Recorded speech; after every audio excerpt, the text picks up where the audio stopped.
A major blow to the emulation community happened this week, and we've got some AAA gaming news to cover because the industry doesn't seem to learn from its own mistakes. What's up, everybody? Welcome back to the Game News Show. I'm your host, Chrono, and we've got quite a few stories to cover. Let's start with some free games. Maybe? There we are. There they are. The free games. Free in air quotes. Quotes, free. Anyway, too distracted here. All right, cool. Xbox Game Pass updates for March dropped. We've got MLB The Show 24. Control Ultimate Edition. Strongly recommend checking that out. I think this is the second time it's been in Game Pass, but can't recommend Control enough. It's such a good game. No More Heroes 3. Paw Patrol World, because we know. Game of the Year right there. SpongeBob Battle for Bikini Bottom Rehydrated, which is probably worth checking out if you like the original. And Lightyear Frontier 3-game preview. All of these seem to be available, or will be available. Not all of them are immediately playable, but will be available cloud, console, and some of them on PC. Some of them, Lightyear Frontier, only available on the Xbox Series X and S systems, which expect to see that kind of branding more frequently as time moves forward. We can look into the article a little bit because today we have Warhammer 40k Bolt Gun, which is a new Warhammer game, if that's your thing. And then in the coming soon section, everything we just went over, which is great. You know, it's good to see that Game Pass is constantly getting a bunch of new games. And every month we can look forward to games showing up. There are games leaving. I don't have that list pulled up, so you can look that up if that's your thing. We also have Dead Island 2. Not really into the zombie genre, but there you go. DLC and game updates. Age of Empires 2 Definitive Edition gets Victors and Vanquished update. It's pretty cool on March 14th. And then some new perks in Stumble Guys and Century Age of Ashes. And here's the leaving. March 15th, Hardspace Shipbreaker, Ni no Kuni, Wrath of the White Witch Remastered, and Shredders, all leaving on March 15th. So as these services work, it's a shame to see things come and leave so quickly sometimes, and sometimes things hang out way longer than you'd expect them to. So super cool. Sorry, it felt like it was a little loud. Moving on. Switching tabs here. Going to the next story from Xbox as well. Tomorrow, March 6th, we have a Xbox partner preview, and it's a look at third-party publishers like Capcom, Nexon, EA, and others. A dozen new trailers over the course of a 30-minute broadcast. During partner preview, you can learn more about combat and traversal and tales of Kenzera Zhao. Sorry, I have not read the title. And then we've got some other stuff to check out that I don't want to butcher the pronunciation of. We'll learn that tomorrow. And then, yeah, be excited. New games, new looks at things. I don't know why, but I'm just not as excited as I feel like I should be for this. I will be watching it. I highly doubt I'll be able to do a live reaction to it. So if you're watching this after the fact, comment and let me know if I did a live reaction or not, and tell me how disappointed you are. Or how excited you were that I actually did a live. Anyway, moving on. PlayStation news. PS Plus monthly games for March. This came out last week, but it was after last week's game news, so it's still relevant. We've got Sifu, F123, Hello Neighbor 2, and Destiny 2, The Witch Queen, which is kind of weird because with the Destiny DLC, the latest expansion being pushed back, it's almost like they're like, here, just play more of this. But anyway, this is all available now. Pretty cool if you got PlayStation Plus. I'd say a pretty solid month. I mean, those are games. So if you're a PlayStation Plus subscriber, hey, more stuff to play. Also in PlayStation news, Horizon Forbidden West PC specs dropped just recently. I'd like to take a look at these really quick because every time the next gen or current gen, I should say, game comes to PC, looking at the specs gives you a good detail of what you can expect out of the visuals on the PC side. And is it going to look better than the PS5? Odds are yes, if you have the hardware for it. At the minimum, let's just stick with video cards, right? At the minimum, a 1650 from NVIDIA or a Radeon 5500 XT for 720p 30 frames per second. Like, yikes. That seems like a rough time, if you will. Excuse me. I just don't think that that's going to be a fun experience playing that game in 720p. I mean, if it's what you got, it's what you got. I'm not trying to PC shame anybody. On the flip side of that, if you want to run it very high, 4K 60, you need a 4080 or a 7900 XT, which is not surprising. One thing that did surprise me is this game takes up 150 gigs of solid state space. So clear up your drives. But yeah, this will be coming out on March 21st, as it says here in the article. And very much looking forward to this game releasing on PC. I thought about picking it up here instead of picking it up on PlayStation 5. But I still want a PS5 console, so I might hold out a little longer. Curious how the performance is going to be as far as sales go and reception. I wonder if people held off on buying it on PlayStation because they know it's coming to PC. And this is something I've been wondering since the first Horizon launched, and we did not know it was getting a PC release because Sony changed their focus after the fact. And so I'm curious if more people are gonna buy it on Steam than the first Horizon. We'll find out. Also, recently launched was Final Fantasy VII Rebirth on PS5, and Metacritic scores are pretty phenomenal. A 92 from the Metascore, and then user score 8.9, generally favorable. So basically, this game is great, and you should play it. I can't speak to that because I don't have a PlayStation, and I haven't played the first one, nor have I played the original Final Fantasy VII. I will say, as soon as I can, I would like to play through all of this because the game looks amazing, and I remember playing the demo for FF7 Remake when it dropped. Here's to hoping it still comes to Xbox at some point, because why not? I feel like Square's just kind of hanging on to this, and Sony's just like, no, don't do it while we whine about exclusives from Activision, but don't put this on Xbox. Anyway, that was maybe a little too targeted. I try to stay platform agnostic, but I wish this game has no reason not to be multi-platform, except that Sony says no, which is weird.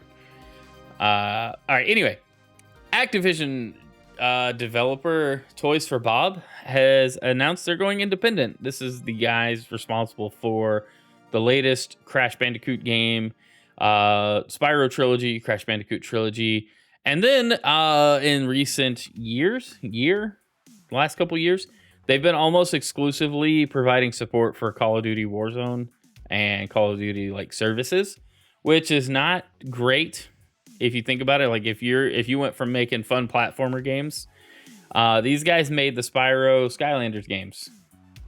Don't forget that Skylanders was a Spyro like spinoff first, and then became its own thing. But anyway, these guys made that. They're pretty solid, like making solid, fun game developers, fun, colorful platforming games. Imagine making that and then going, oh, all I do is update Call of Duty every week now. Like, that would stink. So anyway, these guys announced after some of the layoffs and stuff, people were concerned because this studio was closing their offices, and I think they're full remote now. Well, fast forward to last week on Leap Day, they announced that they're going fully independent and still plan on working with Activision and Microsoft on future endeavors. I'm guessing they'll still provide some Call of Duty support in a transitional phase because they do have the experience for that. But cool that they're going full indie. Think like what happened with Playtonic and Yooka-Laylee. Like they're an indie studio with a lot of experience in things that, you know, they're good at. And so they're going to hopefully release either some new stuff or still work with Activision and Microsoft to make more Spyro and Crash Bandicoot games. I don't know what to expect. I'm glad to see that the studio still exists and there's still a chance for new platformers to come out. I don't know. I'm a platformer fan. I would much rather play a platformer over like a shooter or an RPG. As someone who plays a lot of first-person shooters, I like the platformers, collectathon style games. Anyway, all right, let's move to the next thing here. Arrowhead of Helldivers 2 fame. Well, that was nice. Let's just close that real quick. We're not going to be interrupted again. It's misbehaving a lot today. All right, anyway. Arrowhead CEO, the guys making Helldivers 2, says the live service aspect has to be secondary to delivering a full experience for $40. We view ourselves as a live service game because it's unfair to say anything else. So I really respect this, and we'll come back to this point because we got an update from a different studio saying almost the opposite here. But so basically what we've got, and this is courtesy of PC Gamer, is that, you know, everything's a live service. There's not time to play all of these. But something refreshing about Helldivers 2 is for a premium experience, you get a full game with updates and stuff.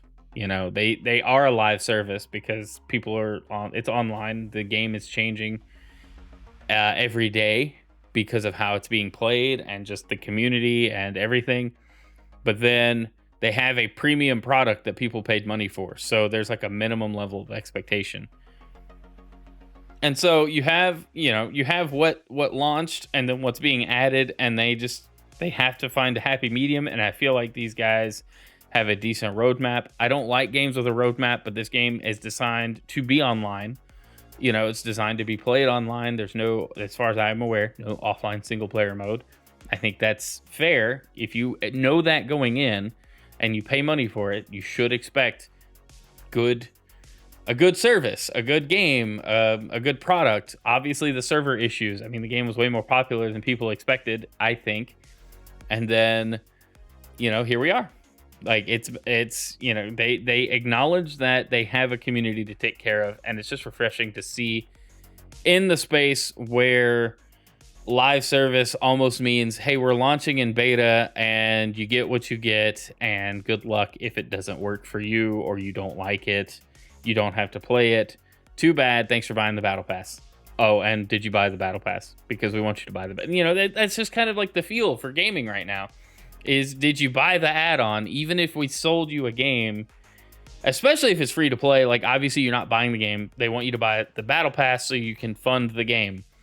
That's fair, but like I have an expectation of what I'm getting out of that.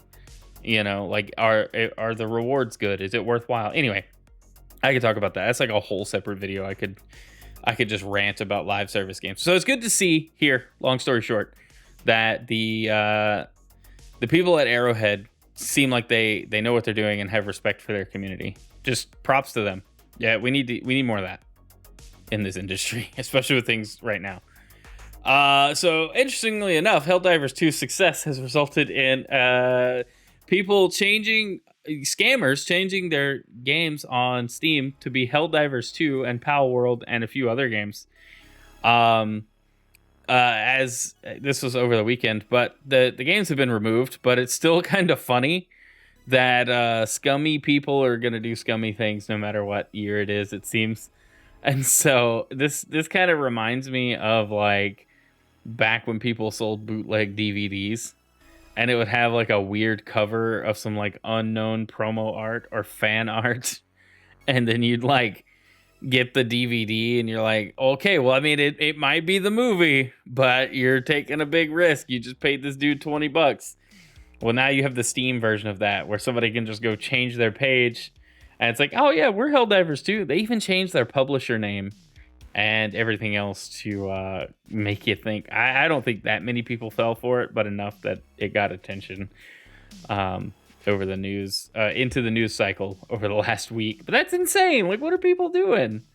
Anyway, always check what you're buying on Steam now, I guess. It's kind of like buying Amazon products, where sometimes you're looking at a name brand thing, but the spelling was a little different. So now you're not getting the name brand thing. You're getting a knockoff that it might work, but that's not what you signed up for now, is it? All right, let's go on to a story that is a bit of a bummer. Not really. It's interesting. it's kind of sad because studios buying other studios usually ends poorly. So if you guys remember or have heard in the gaming news coverage, we talked about them a little here. Embracer Group spent the last couple years buying up a bunch of studios and IPs and a bunch of things. Well, that's not panning out, and they've been selling off. I think Tomb Raider got sold off last month or spun off into its own thing. And now we have Gearbox and Saber Interactive possibly leaving the Embracer group. So what that means, Gearbox, makers of Borderland, is like in the final stages of a sale. To whom we don't know. To how this is going to work out, we don't know. And Saber Interactive may be going either not necessarily with Gearbox, but being sold alongside Gearbox. And Saber is important because they're making the KOTOR remake. And that's kind of been up in the air for the last few the last few months, because it went silent. Last year, Sony pulled that trailer down, made it unlisted. We know that the game has shifted development teams at least once. So it's not great. It's not looking good for the KOTOR remake, which is the bummer part of the story. But maybe Saber can land on their feet. Somebody can buy them up. So just think of this like, like with employee layoffs. These are company layoffs, right? So these are layoffs where the entire company gets fired from its parent company.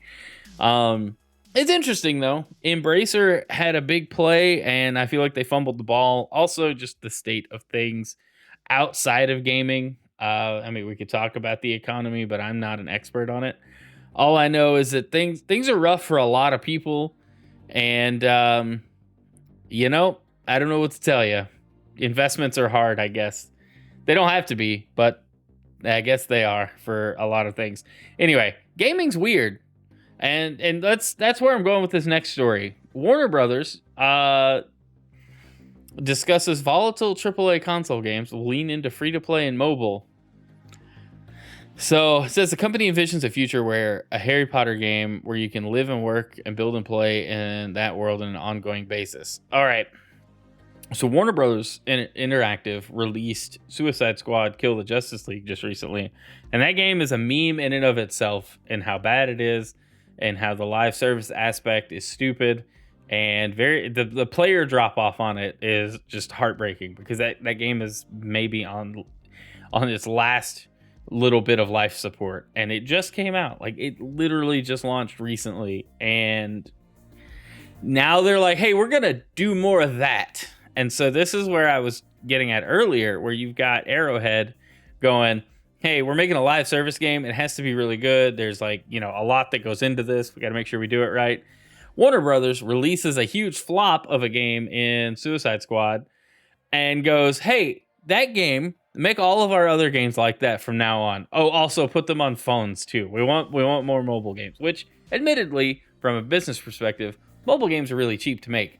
And so maybe, but by and large, Warner Brothers is making a bad decision here, because the live service bubble, if it isn't already bursting, it is very close to bursting, because at the end of the day, people only have a limited amount of time that they're going to spend on a never-ending game.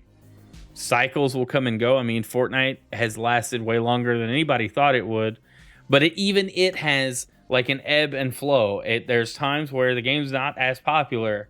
People still play it, but then a new event happens and people come back, or a new thing comes out and people come back. But there's a much smaller community of people that haven't given up on that game. And so, maybe that's the outlier. That's more the exception, not the rule, because you look at all these other live service games that aren't doing as great, and they're good games. I look at Halo Infinite. Technically is a very fun game. The multiplayer is fantastic. The live service side of it, they made it free to play. The live service side of it, it's just not compelling. I don't want to buy a battle pass, even if it doesn't expire. I just don't care enough about the rewards. And then there's kind of no incentive to keep playing And it's weird to say because the incentive should be the game is fun and you like to play it. But we're not there anymore. There's got to be some kind of reward, level up, skin, something to keep me playing. And personally, the Halo Infinite rewards, some of them are really cool. Most of them not that great. So I think you're just going to get more of that here. You're going to get games that nobody really wants to play. Maybe it'll be popular the first month or two. Then the player fall off happens again, just like Suicide Squad. And then it's just like, what's happening? Now studios are getting shut down. People are getting laid off.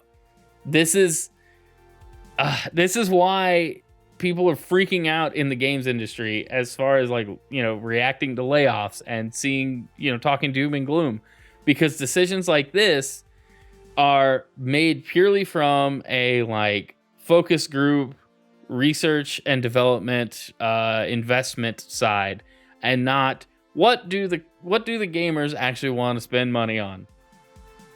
It's that simple. They think, oh, we'll make more money with a service game because service games are making money, which you really couldn't fault them for thinking that way. But there's fatigue now. We're in the fatigue stage of live service. Nobody wants it because it sounds scummy and like it's not going to be fun. So yeah, I'm not thrilled for this. I don't care what they put out. It's probably not going to be great. DC as an IP for Warner Brothers hasn't really panned out for them in the gaming space, and this is just going to be more of that across the Warner Brothers portfolio. They're going to flub that, and it's going to be terrible, and people are going to be upsetty spaghetti. All right, let's move on to our big story, the biggest story. This is courtesy of Oatmeal Dome. We can zoom in. I am so sorry. Preparation work this week was poor. I fired the guy that prepared. Oh, wait. I prepare all the game news. Anyway, Oatmeal Dome. We talked about last week. Nintendo was suing emulator maker Yuzu. Maybe we didn't talk about it. I don't remember if it made it to the game news. But so Switch emulator Yuzu was threatened with legal action, and they settled. Yuzu is paying $2.4 million in damages to Nintendo to settle their lawsuit, agreed upon mutually by both parties. It makes you wonder, for a free product, how did the devs of Yuzu, Tropic Haze, have $2.4 million? Well, I did some digging and learned about this. I did not know this was a thing. They had Patreon and, crowdfunding basically turned on for the whole company. People could subscribe. There were bonuses and things at certain tiers related to the emulator. So yeah, turns out, my initial reaction to this was, well, that's not good. That just means going forward, Nintendo can just bully people into settling, or bully devs of emulators into settling because a game got pirated. And then more people have posted about this, and it's too much to cover. But what it comes down to is Tropic Haze was actually doing a little more piracy than they would have liked to have admitted, which is interesting because part of the settlement is, sadly, Yuzu Emulator no longer exists. Code repositories have been pulled. Let's be real, it's on the internet. It exists still. Just Yuzu doesn't have the website. They've relinquished control of the emulator, the code, the technologies used to make the emulator work, which includes anything that reverse engineered security keys on the actual Switch hardware or firmware. All of this, Nintendo said, no, give me. And now, if you go to the Yuzu website, you're presented with this. Hello, users and Citra fans. We write today to inform you that Yuzu and Yuzu's support of Citra are being discontinued effective immediately. If you read this whole thing, it really sounds like Nintendo wrote it or was like, hey, you better say it this way or else. But basically, privacy wasn't the intention. We feel bad, and we shouldn't have pirated games or helped facilitate it like we did. But I think my biggest concern is that emulation took a huge hit. But if you're gonna build an emulator, how about make sure everything else is above board? Don't be on record pirating and stuff in your Discord community, and maybe you won't get sued by Nintendo. I don't know though. Nintendo's always kind of bullied anybody that they deemed a threat. And honestly, the cynical side of me sees this and goes, Nintendo just wanted the emulator for the Switch too. You know, they didn't want to develop an in-house Switch emulator. They're just going to use the Yuzu core tech. I highly doubt that. That data is going to sit in an archive on like a platter hard drive in a warehouse, and then a second backup of it because, you know, legal stuff has to be backed up the right way. And then there's going to be like an offsite tape drive in a warehouse, you know, in a different state that has the backup of this. Like, that's where it's going to sit. Think Indiana Jones when they put, you know, the artifacts in the crates and the crates in the warehouse full of other stuff. Like, that's what you're going to get. That's what this is. You know, there's no like utilization of this anymore. Now, we know things live on the internet. They live forever. So what realistically is going to happen here is another flavor of Yuzu is going to come out. I saw one that was quite hilariously called Suyu, which, well done, internet.